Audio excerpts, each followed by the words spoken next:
Hey, what's up? Thanks for joining me on the Jason Chambers podcast. Today we're talking to BJJ OG. That's a mouthful to say. Jeff Glover, and we're going to find out one of his secret training tools for BJJ, as well as how long it took him to smoke the pound of weed he won on high rollers. Stick around.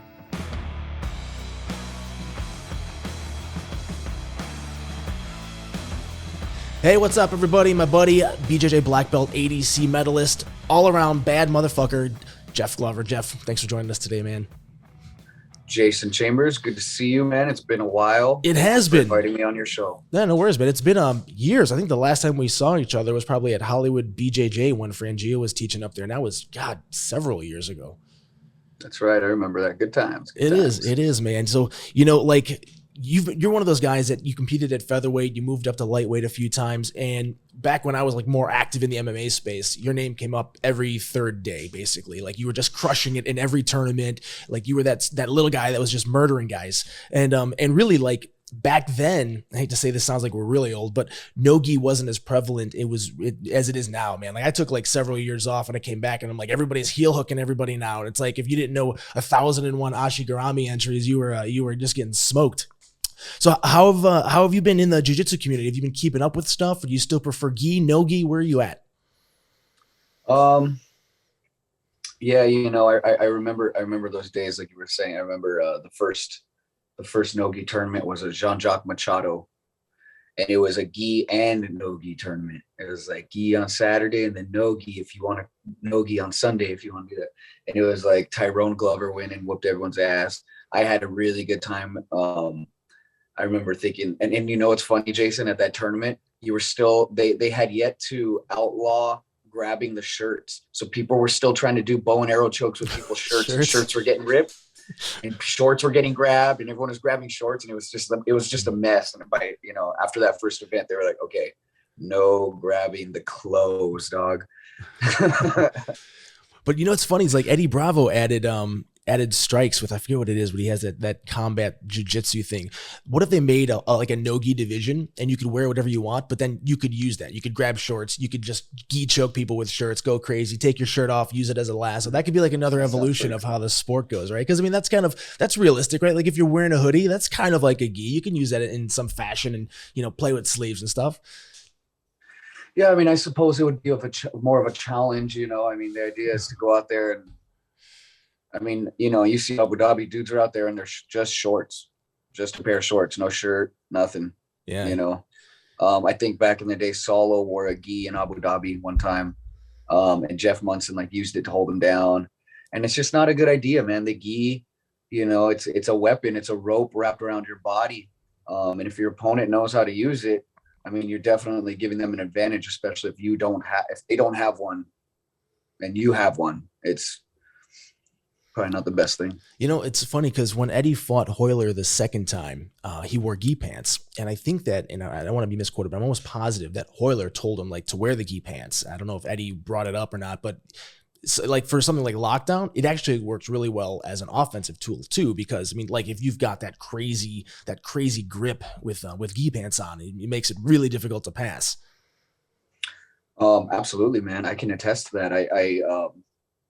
I had done a few tournaments towards the end of my career, and the spat game, spats and cool rash guards were really in fashion, and I was kind of pushing that trend a little bit. I had my sponsor making me all the superhero spats, and I competed a few times wearing a full length spat all the way down to the ankle, and I remember it kind of messed up my game. My calves were not able to catch the grip I needed when I was climbing on people's backs to try to climb up for rubber high guard attacks, triangles, arm bars. The material of the rash guard was slipping my leg down the dude's back, and it was killing my game. And dude, if I had gi pants, usually with gi pants, that friction is there from the gi pants and you don't slip. So I think Eddie's a genius, man. The gi pants are awesome. And to that note too, the second match, I won that match, but the second match, if you watch, I actually rolled my pants up, my spats. I rolled them up to my knees so that my calves could get traction for the other matches. So how did you initially get started doing BJJ? My coach, Frangia, he him and his family moved here to America, you know, the great Brazilian pilgrimage of the late 1990s. They all started coming here. And, you know, Frangia came to Santa Barbara, him and his wife. Nobody spoke English, but they had, you know, visas and all the paperwork to come here and try to live the American dream. And, you know, they just so happened to be in my neighborhood where I was living with my mother, you know, when I was 16. And, you know, neighbors, I get to meet everybody in the neighborhood, of course. So I made friends with them, and bada bing, bada boom, 2 weeks later, I'm addicted to jiu-jitsu. And did you start training gi? Mm-hmm. And how long before you decided you wanted to take the gi top off? Was it congruent, or was it a little bit more down the road? Frangia was always pretty cool about doing no gi. I think like every Friday, like oftentimes he would have us just do no gi. We'd be training and he would be like, all right, everybody take off your gis. We'd be like, what? He'd be like, yeah, take off your gis. And we'd all take off our gis and start doing jiu-jitsu without the gi. He'd make us roll our pants up, like roll your pants up, take the gi off. Of course, our primary goal, that guy's life was about winning Brazilian jiu-jitsu tournaments. And that's what I did. If Frangia was like, yo, Jeff, I jump off cliffs, I would have jumped off cliffs. If he was like, yo, Jeff, I'm into tagging, I would have been into tagging. If he was like, yo, Jeff, I'm into drug dealing, I would have been into drug dealing. But Frangia was into Brazilian jiu-jitsu with the gi, winning tournaments. And that's what I did, you know. But he was very welcoming to no gi.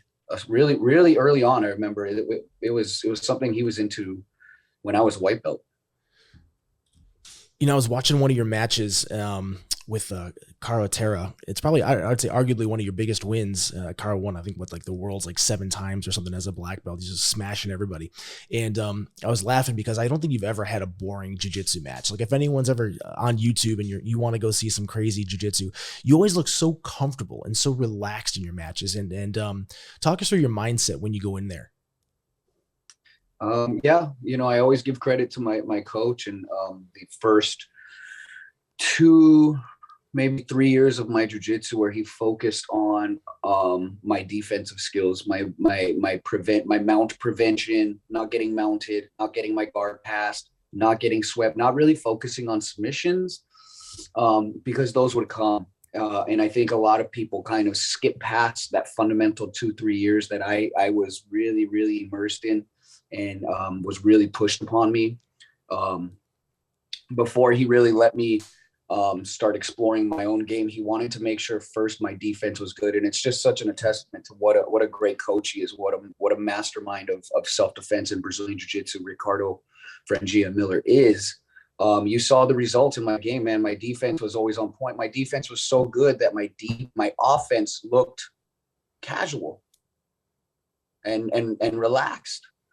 And you know, again, I'll say it's mostly because the confidence I had in my defense, that I could escape anything, and there's no position you could hold me in that I couldn't get out of. Yeah, you know, I think that one of the things that I've seen a lot, and maybe you can speak to this too, is because of the prevalence of like the Danaher Death Squad and EBI and everyone just going crazy with leg locks and heel hooks. And I mean, you've been doing jiu-jitsu for a long time too, man. And like there was a point in the jiu-jitsu community when like heel hooks and toe holds were kind of looked at as like the dirty move. And that was really not taught or focused on. It was taught, but it wasn't the focal point where people have built these whole systems around it. Now everybody wants to come into the gym and they want to learn like what I call the seminar moves. These are the cool things. It looks cool. It's fun to do. Because I mean, arguably like learning mount defense and escapes and hip escapes, that's not nearly as fun as like flying ashigramis. Do you think that schools nowadays that you see, the better schools are the ones that are really drilling into people's heads? You got to work on defense first. I think that's the only way to become a great champion. The only people who have unbelievable defense will become the champions. That's the only way, especially if they start first and foremost with the defense. That's why you can see the flying, jumping moves that I do, is because the confidence that if I fail on a flying attack, which is awesome, you know, if I fail at some rolling, jumping fucking ninja move, you know, I know that the foundation of my game is still there. And if I walk myself into something, I'm going to escape. And when I have that confidence, it plays through in my face, it plays through in my posturing, it plays through in my game. And I think that's what made my jiu-jitsu look so beautiful. Like you said, is I look so relaxed, but the relaxation only comes from the confidence that I wasn't like trying to trick myself and be like, oh, tell yourself that you have amazing defense. It was like, no, dog, I know nobody has better defense than me. I just knew that. And that will give you a confidence that's hard to fake. So when you look at guys like Nicky Rodriguez or some of the guys that have come over from wrestling, they kind of have a completely 180 mindset, whereas they're not focused on D as much. They're focused on just that constant pressure, go, go, go. Do you think that the mindset of a wrestler is more beneficial for the average jiu-jitsu guy walking in the door? Do you think they should focus more on the aggressive mindset of wrestling? Because jiu-jitsu can be a little lazy at times. We can be a little kind of butt scoot, flop to our butts. Or do you think that focusing on defense is the best way to go if you're just starting jiu-jitsu? No, it's a great question. I think a lot should be something that should be taken into consideration is that Brazilian jiu-jitsu, Gracie jiu-jitsu with the gi, a lot of it was not meant for professional athletes. A lot of it was made for dudes that, have to go to work tomorrow morning and, can't have a fucking busted up knee, have their knee shredded apart. That's why Brazilian jiu-jitsu outlawed the heel hook, because the tendency for people to get hurt and cancel their memberships because of heel hooks and ruining the teacher's business. So let's just outlaw that, just like we outlaw slamming. We outlaw punches to the face. There's a lot of things that, yes, they're valuable. Yes, they work very well. But for the, average person who's coming in to just do Brazilian jiu-jitsu for exercise and wants to have fun with it, I could see why the old school jiu-jitsu guys were like, yo, don't be heel hooking each other, dog. You're going to ruin one of my students, and there's my membership for a month. And now I just lost $120 a month because you heel hook some dude. Yeah. And one of the things too, that I found personally is, like as you do more jiu-jitsu, you build up this danger meter in your head and like in terms of how comfortable you are. When you're a white belt, it's your first day in class. Sometimes guys will just be crossed out on you and you're going to tap because you panic in that position. As you get to be better, you can hold off you get those almost blackout moments and then you escape. In heel hooks, like there's not really that, it goes zero to breaking so quickly. You don't really have the arm bar, the torque, the tension, the I'm about to black out. You think that's one of the reasons that it makes them so much more of a liability for schools? Absolutely. Well said. Yeah. Yeah. So, I've watched a few more of your matches coming into this, and then just having watched you compete in Grappler's Quest. I think that the two things that when I say the name Jeff Glover, people say is they go, oh man, his fucking deep half is awesome shit. And I use a lot of your deep half and I love it. And the other thing is donkey guard. How did you come up with both of those? And let's talk about how do you fit those into your teaching curriculum? Well, the deep half guard, my coach Frangia, one of his jiu-jitsu brothers was a guy named Eduardo Jamalao from Brazil, obviously. And that was his speciality, was that style of game. In Brazil, they called it the rocking chair, is the history behind it, because you could like rock back and forth until you get the guy to sweep, and then you play all the options off of it. And Jamalal spent 3 months here in Santa Barbara training with us exclusively at Paragon, teaching all the classes and stuff. And that was his primary focus. And it just came really naturally to me. I started using it almost every scramble I got into. And then I was able to, from his teachings, kind of, which I felt like, no offense to Jamalal, but I feel like the way he was doing the deep half guard just could have used a little more refining for the nogi. He used a lot of lapels and stuff. And I don't think that he really used like a system. I think he just had a bunch of moves. He's like, yo, let's just try this move. Let's get there and try this move. That move didn't work. Let's try that move. That didn't work. And you just keep trying moves till one works. The way that I turned it into a little system, I think is something that I'm very proud of personally, to be honest with you. And it's the most important part of my game. It's the most useful part of my game. It's, the part of my game that really doesn't require any flexibility. A lot of the jiu-jitsu I do depends on the fact that my freaking legs go behind my head, my knees bend all the way backwards, and I'm fucking flexible as hell. So when I ask a lot of people to, okay, now do this move that I did in the tournament, ask a class of, 40-year-old dudes that are a little bit overweight to do that move, it's a failing mission, It's a lost cause. But when I teach them that deep half guard system, it doesn't matter how big they are, how fat they are, how skinny they are, if they're strong, if they're weak, if they're a man, if they're a woman, if they're a kid, doesn't matter. That shit seems to fucking work. As opposed to when I teach triangles, dog. If I teach triangles to a room of people, a room of 20 people, like 4 dudes can do that shit. Yeah. It's crazy like how much body style really does play into that. I mean, like Bruce Lee probably said it best, you know, use what is useful. And I think even when I teach, I try to tell people to look, you know, your body. It's hard if you're 5'8", 190, 215 pounds, and you got those short legs. Triangles probably aren't going to be your best situation. You're going to be working a lot better with a butterfly guard sweeps or stuff like that, or vice versa. Like if you're 6'9", wrestling's not going to be your strong suit. Like for you, it takes you 6 minutes to sprawl because you're so damn high. So like, when you teach, do you teach like more fundamental things that work for everyone, or do you think that it's important that everybody finds their own niche, or do you kind of have like a base of this is what you need to know and then we progress from there? That's a lot of stuff you said, you know, that's all good stuff. That's all good stuff for teaching. You know, I like the idea of show them, don't tell them.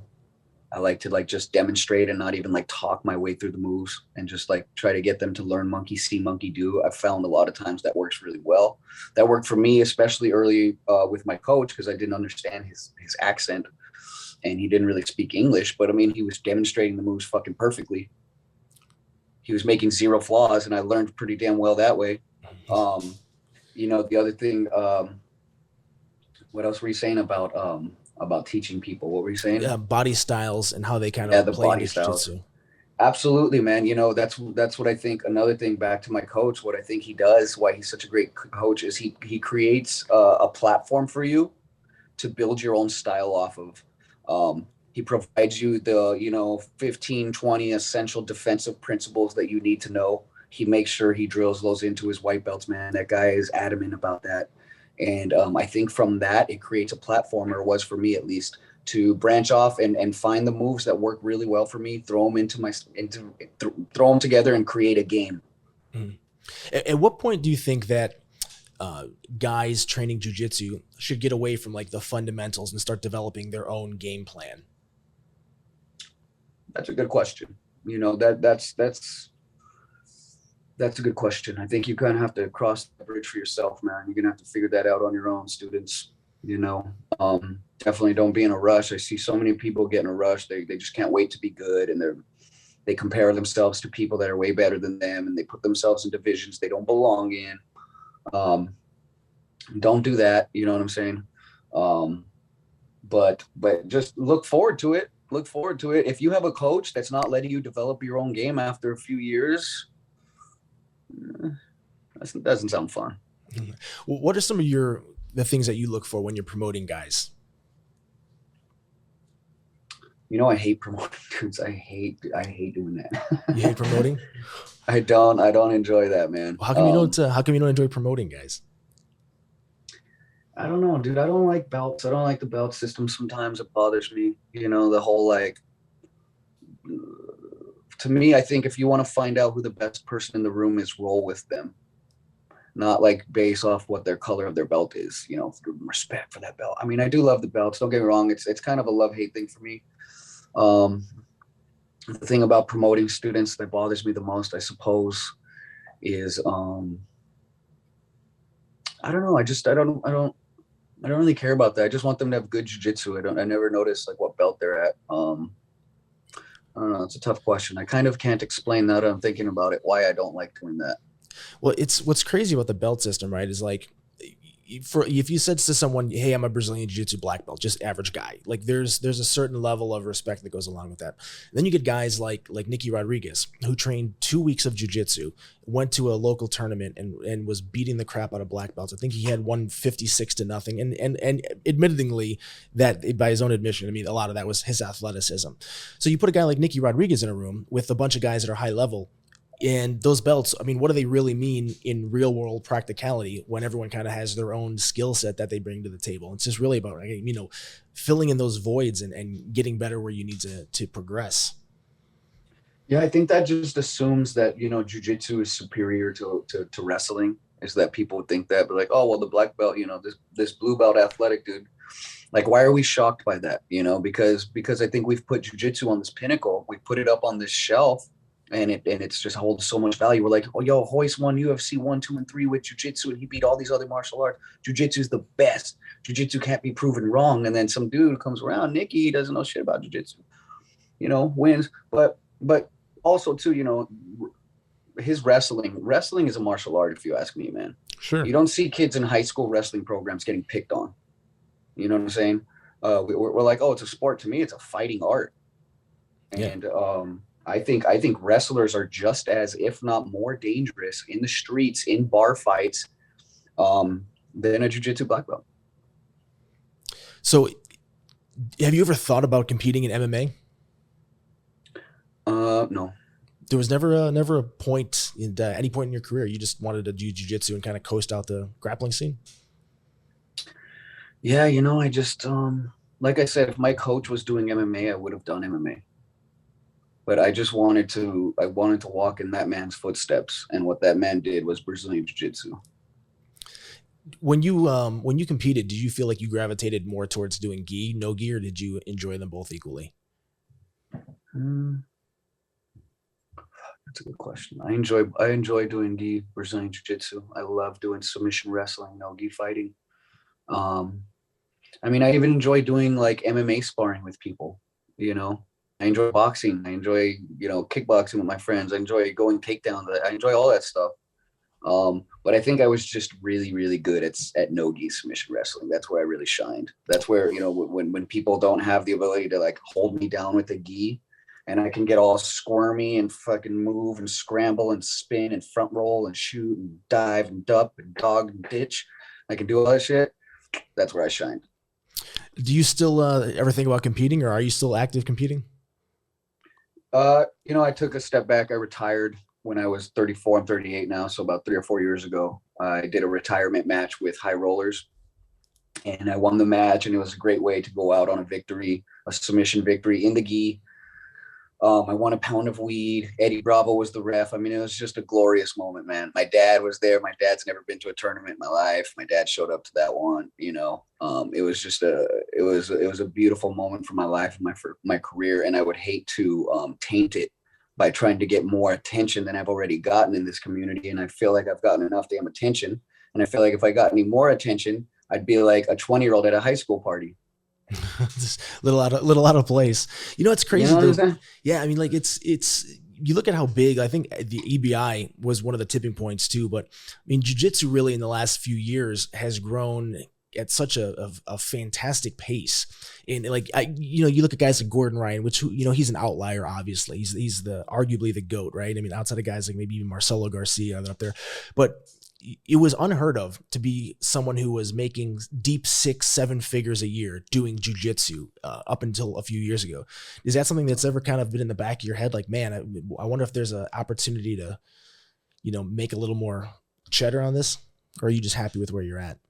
You know, I come from such humble family roots, from such a broke family with just a horrible situation. I was so happy with my life as just a black belt, even if I had no money. I was so happy just, you know, living in gyms and living in a van or living in little apartments here and there, renting a room from a friend. I was so happy living that way because of the respect that I was getting in my life from the jiu-jitsu community. They didn't care that I was where I was living. They're like, Jeff, we love you, dog. And when you're loved, it kind of can, like, I don't know, at least for me, it kind of made me feel like I didn't need money, you know? And maybe that was an excuse. Maybe that was an excuse for me in one way of being a lazy piece of crap who should, you know, take more advantage of the opportunities that I have and the experience that I have and capitalize on it and monetize it more. Maybe it was a little bit of denial and all that, but I'll tell you what, since I started working with BJJ Fanatics, my life's turned around a lot. And now I get really fat checks every month. And I'm living in a really nice place and I'm saving money. You know, I have freed up so much extra time because of the money I get from my DVD sales I freed up so much extra time that I've started a few other projects. I have a few side projects. I've done a tournament. I've done 10 tournaments in the last year and a half, maybe like 2 years now, that I've hosted with the HELLS Angels in Ventura. I'm the only person to ever host a tournament at the Hells Angels clubhouse. We did it 9 times. What does that even look like? A tournament with that? Is anyone trepidatious about going to these tournaments, considering the typical bad rap that like the Hells Angels get? Of course, and that's part of the draw, and that's part of the enchanting feeling that you get when you're inside that clubhouse. You're like, oh, these dudes, they're Hells Angels. They got their club, they got their patches on.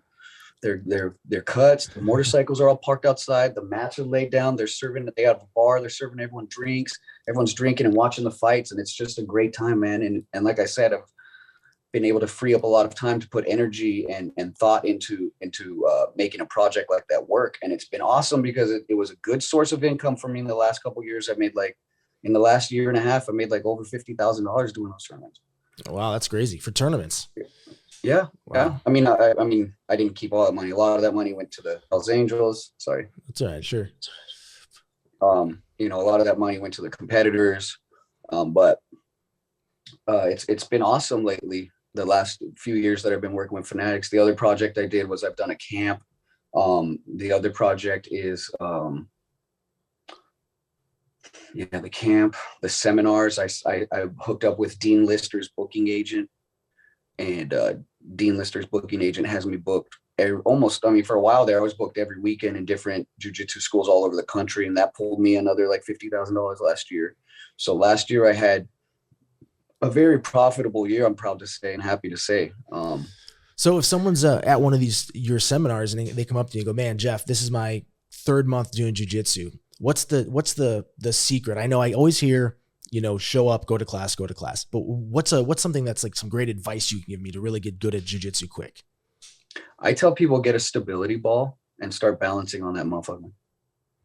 There's literally thousands and thousands of free videos on YouTube showing you what to do on that. And if you want to expedite your mastery of balance and your ability to scramble quickly and all that stuff that comes along with it, and increase your flexibility, get a stability ball. I don't know what you call them, a yoga ball, stability ball, whatever they're called, and start what's it called, supplementing your jiu-jitsu classes with that. An hour before, an hour after class is what I used to do. I didn't do it as like a regiment, like it was like, oh, that's on my schedule of what I'm doing today. I did it because it was fun and I had nothing else to do, and I would just do it over and over again for hours. Me and my friend Bill are so good at it now. It makes our scrambling in jiu-jitsu easy by comparison. Yeah, that's actually brilliant, man, because there's those attributes, like those are things that it's hard to turbocharge the development of, like you get that base from not getting swept. And that's why I think starting in gi is always, even if you want to do no gi teaches you, in my opinion, to have better defenses, because there's a bunch of ways you can get choked.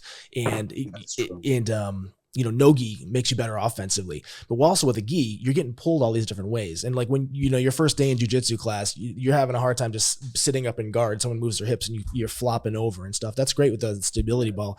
I'm going to get my stability ball out here and give that a shot, man. I've got a freaking horrible knee. I've had an ACL injury for years, but I need to stop making excuses and get back on the mat more often.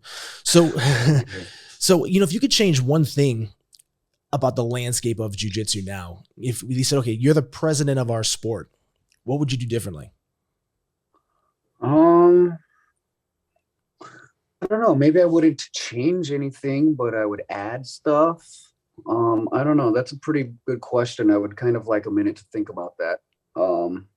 Like it's like some serious question. It means something. Like my answer is going to mean something. This has to be super important. You can't change it. Yeah.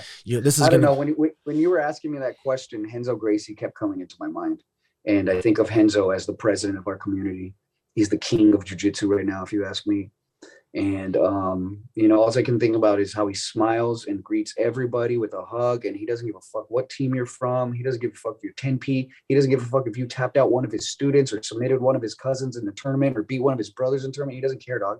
Everybody gets a hug and respect from that dude. And, considering how much he's done for the sport, it's just beautiful to see the humbleness that man has and continues to have as he gets older. And as you were saying that, I was just thinking to myself, like, man, if I was in that position and I was like the president of jiu-jitsu, I hope I would act like Renzo. Yeah, like there's nobody that's ever met Renzo that just didn't love the guy. He's like the most personable, warm, altruistic human I think in the face of the earth. So if Renzo would be president of the jiu-jitsu space, what's that make John Danaher, like Secretary of State? Or well, Jocko would be vice president. Danaher would be vice president. Jocko. Oh, Jocko would be vice. Yeah, it's a good point. He'd be vice president. What would that mean? Danaher would be sergeant at arms. That's a very good point. Have you ever had a chance to train with John? I did a class with him in New York, me and Pete the Greek, right when COVID first closed all of New York down. What was that, like 2019 or 2020 or something like that? Yeah, there's a March of 2020. Pete and I were out on the East Coast, and we had gone in there, and we literally took the last class John Danaher taught before all that shit got shut down for the winter or whatever. Yeah, was he teaching one of his bifurcated classes where he teaches half with gi, then half with no gi, then he goes back and forth? That's like mind blowing to me. That's one of those things. It's like a magician that does something so well. You go, I could do that, and then when you try it, you're like, wait, your brain just turns to pudding.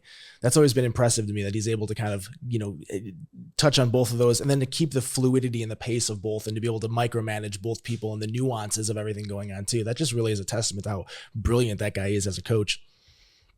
Well, some people have higher IQs than the rest of us. I'm meeting more and more of them the more I do this podcast. So it's been great, man. Well, where can we check out some of your videos? And if someone wants to have you out for a seminar and follow you on Instagram, is that the easiest way to get a hold of you? Is Instagram, social media platform? Yes, Mr. Chambers. Thank you for asking that. BJJ Fanatics sells my instructional videos, and that helps me out a lot. I'm on Instagram, Jeff Glover BJJ, and I'm always posting stupid shit on there. Are you touring with seminars at all? Oh yes, my seminars. I have a booking agent. It's called Strikers International. He's actually he started off booking kickboxing seminars, met Dean, and now almost exclusively books grappling seminars, because grappling seminars make way more money and way more people. This is what he tells me, man. This is what he's telling me. He's like, yo, dog, my striking seminars like dried up when I started doing grappling and offering people Dean Lister seminars. That's funny. So yeah, his name is Dave. Strikers International is the Instagram, and he has all my rates and takes care of all the booking and everything. So good stuff, man. Yeah. Well, we'll put up all those links. We'll put your Instagram up here everywhere so people can check you out. And I appreciate you taking some time, man. I love the old OGs from California and getting to pick your brain. And I got to know, how long did that pound of weed last? That weed sucked. I gave it away to everybody at the tournament that night. Really? It was that bad? You'd imagine they'd have hung their hat on some good herb. I know. It wasn't even mid-grade, dude. I was walking around. Everybody get a handful. Everybody get a handful. Just start throwing it out in the crowd. just buy a fog machine and just crop dust everybody. They've done that too. Oh, fantastic, man. All right. Well, I appreciate having you on, man. Thank you so much. Jason Chambers, good to see you, brother. You too, man. Take it easy, bro.